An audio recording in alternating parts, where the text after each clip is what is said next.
일본 6만 관중을 뒤집은 손흥민 월드클래스 골 현장 반응. 아시아 최고의 축구 스타 손흥민, 토트넘 호스퍼, 위 인기는 일본에서도 엄청났다.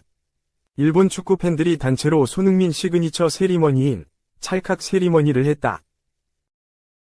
토트넘은 27일 한국 시간 일본 도쿄 국립경기장에서 열린 제1리그 클럽 비셀 고베와의 여름 프리시즌 친선전에서 페드로 포로, 손흥민, 마이키 무어의 득점에 힘입어 3에서 2로 승리했다. 토트넘은 새 시즌을 앞두고 여름 프리시즌 기간 동안 아시아 투어를 계획했다. 그들은 먼저 일본을 방문해 친선전을 가진 후 대한민국으로 이동할 계획이다. 이날 토트넘은 전반 9분 수비 실수로 선제 실점을 내줬다. 오른쪽 측면에서 날아온 크로스를 파페 사르가 걷어내기 위해 슬라이딩 태클을 시도했는데 오히려 공이 사르 발 맞고 골대 바로 앞에 있던 오사코 유야 앞에 떨어지면서 비셀 고베의 행운의 선제골로 이어졌다. 선제 실점을 허용한 토트넘은 전반 16분 동점골을 터뜨리면서 경기 균형을 맞췄다. 페널티 박스 안에서 데얀 쿨루세브스키가 뒤쪽에서 쇄도하는 페드로 포로에게 뒤꿈치로 패스를 시도했고 공을 잡은 포로가 침착하게 수비수를 제친 뒤 왼발 슈팅으로 골망을 가르면서 동점골을 만들었다. 전반전을 1에서 1로 마친 토트넘은 후반전 시작 3분 만에 역전골을 터뜨리면서 리드를 잡았다. 역전골 주인공은 토트넘 주장이자 에이스 손흥민이었다. 토트넘의 완벽한 패스 플레이가 만들어낸 역전골이었다. 동점골 주인공 포로가 전방으로 길게 패스를 보냈고 이를 오른쪽 측면에서 브레넌 존슨이 잡아 곧바로 박스 안으로 낮은 크로스를 올렸다. 이후 존슨의 크로스를 손흥민이 골대 안으로 밀어 넣으면서 경기를 뒤집었다. 역전골을 터뜨린 손흥민은 찰칵 세리머니를 하면서 일본 팬들에게 자신의 시그니처 세리머니를 보여줬다. 경기를 뒤집은 토트넘은 후반 15분 손흥민을 교체했는데 손흥민이 그라운드를 빠져나간 지 4분 만에 실점을 허용하면서 리드를 잃어버렸다. 팽팽한 경기가 이어진 가운데 승부를 결정지은 건 토트넘 2007년생 공격수 유망주 마이키 무어였다. 무어는 후반 43분 제이미 돌리의 컷백 패스를 골대 안으로 밀어 넣으면서 다시 앞서가는 골을 터뜨렸다. 토트넘은 남은 시간 동안 실점을 허용하지 않으면서 일본에서 가진 비셀 고베와의 친선전을 3에서 2승리로 마무리했다. 이로써 여름 프리시즌 기간 동안 진행한 공식 친선전 3경기를 모두 승리로 가져갔다. 한편 이날 경기장을 찾은 관중 수가 무려 54,255명으로 집계되면서 토트넘의 인기를 실감하게 만들었다. 특히 수많은 팬들이 대한민국을 넘어 아시아 최고의 축구 스타 손흥민을 반겨 눈길을 끌었다. 이를 잘 보여주는 게 토트넘 일본 사회관계망 서비스 계정에 올라온 한 사진이다. 사진엔 경기장을 찾은 많은 일본 팬들이 단체로 손흥민의 찰칵 세리머니를 따라하는 장면이 담겨 있다. 대한민국 축구대표팀과 토트넘 주장 손흥민은 2020년부터 골을 넣을 때마다 양손 엄지와 검지로 사각형을 만들어 사진을 찍는 일명 찰칵 세리머니를 선보였다. 이 독특한 세리머니는 현재 손흥민의 트레이드 마크나 다름이 없는 골 셀레브레이션이 됐다.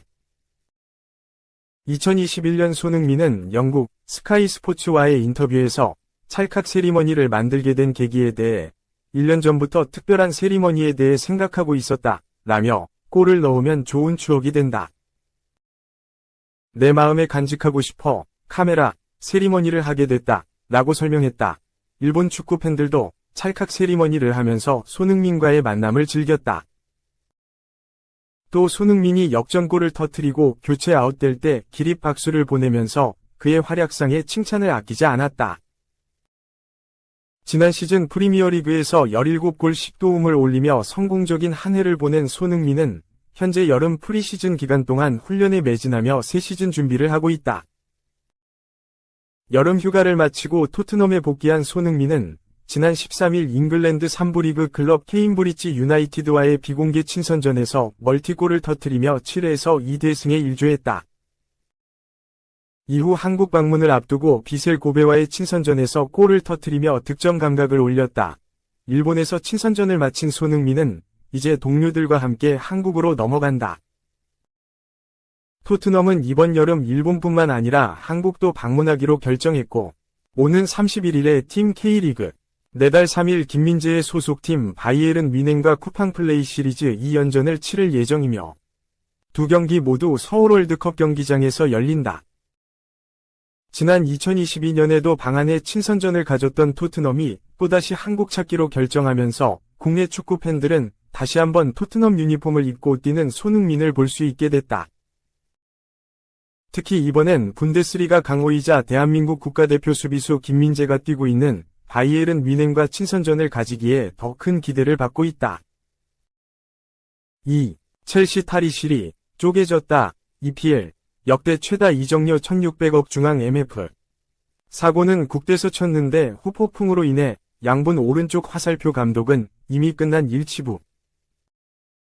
잉글랜드 프리미어리그 첼시는 지난 2023년 2월 1일 겨울 입적 시장이 문을 닫을 때 포르투갈 벤피카에서 뛰던 신예 엔조 페르난데스를 영입했다.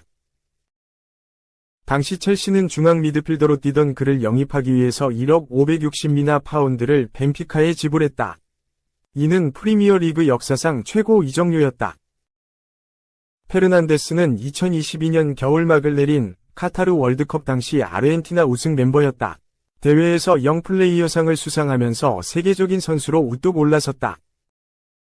페르난데스는 7월 중순 끝난 코파 아메리카에서도 아르헨티나 국가대표팀으로 뽑혀 팀의 2연패를 이끌었다. 하지만 페르난데스는 아르헨티나로 돌아가는 버스 안에서 프랑스인들을 경멸하는 노래를 부르는 모습을 라이브로 소셜미디어에 올렸다. 전세계 축구팬들은 페르난데스는 결국 사과했지만 팬들은 그를 인종차별주의자로 낙인 찍었다. 이 사태는 현재 프랑스 파리에서 열리고 있는 올림픽 축구 경기장까지 이어져 아르헨티나의 첫 경기인 모로코전까지 여파가 이어졌다. 그런데 이제 페르난데스의 소속팀인 첼시까지 후폭풍이 이어질 듯하다.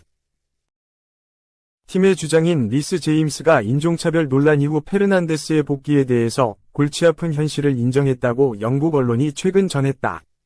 첼시에까지 불똥이 튄 것이다. 특히 더 선의 기사에 따르면 첼시의 탈의실 내 분열을 일으킬 수 있는 잠재적인 문제로 떠올라 제임스가 이를 처리해야 할 지경에 처했다. 리스 제임스는 엔조 페르난데스를 둘러싼 인종차별 후폭풍이 첼시 드레싱룸에 부정적인 영향을 미칠 수 있다는 것을 인정했다는 것이 기사의 요점이다. 현재 첼시는 미국으로 떠나 프리시즌 경기를 치르고 있다.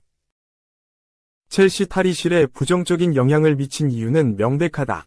페르난데스의 인종차별 발언의 당사자가 있기 때문이다. 특히 프랑스 출신인 웨슬리 포파나는 페르난데스의 영상이 공개된 이후 소셜미디어를 통해서 억제되지 않은 인종차별이라며 직격탄을 날리기도 했다. 현재 첼시는 이 사태에 대해서 조사 중이라고 한다. 결과가 어떻게 나오든지 간에 프랑스 출신이거나 프랑스계, 아니면 유색인종 등 인종차별 연관성이 있는 선수들이 많은 첼시 선수단에는 갈등의 불씨가 될 것이 뻔하다. 리스 제임스는 페르난데스의 발언이 팀에 영향을 미칠 수 있는지에 대한 미국 언론의 질문에 물론이다. 문제가 있을 때 사람들이 마음에 들지 않는 경우가 항상 있다며, 하지만 모든 사람이 함께 있고 한 방에 모이는 날이 올 때까지는 모르겠지만 문제가 순조롭게 해결되고 시즌을 계속할 수 있기를 바란다 라는 희망을 드러냈다. 물론 페르난데스는 문제가 발생하자 내 신념이나 성격을 반영하지 않는다 라고 즉각적인 사과를 했지만 팀 내 선수들이 용서를 한 것은 아니다. 제임스는 페르난데스와의 전화 통화도 공개했다. 제임스는 페르난데스와 조금 이야기를 나누었다. 페르난데스의 견해와 그가 자신의 상황과 일이 어떻게 일어났는지 설명하려고 노력했다면서 정말 어려운 상황이다. 축구에는 인종차별이나 그 어떤 차별이 있을 여지가 없다고 강조했다. 제임스는 페르난데스는 재빨리 잘못을 인정하고 팀 동료, 클럽, 그리고 기분 나빠한 다른 사람들에게 사과했다고 생각한다. 그 상황에서 그가 할 수 있는 최선이었을 거라고 생각한다고 덧붙였다. 페르난데스가 사과를 했기에 이번 사태가 조용히 끝나기를 바라는 눈치였다. 새로운 감독인 엔조 마레스카도 이 문제에 대해서 페르난데스가 사과했기에 이미 해결되었다고 믿고 있다고 한다.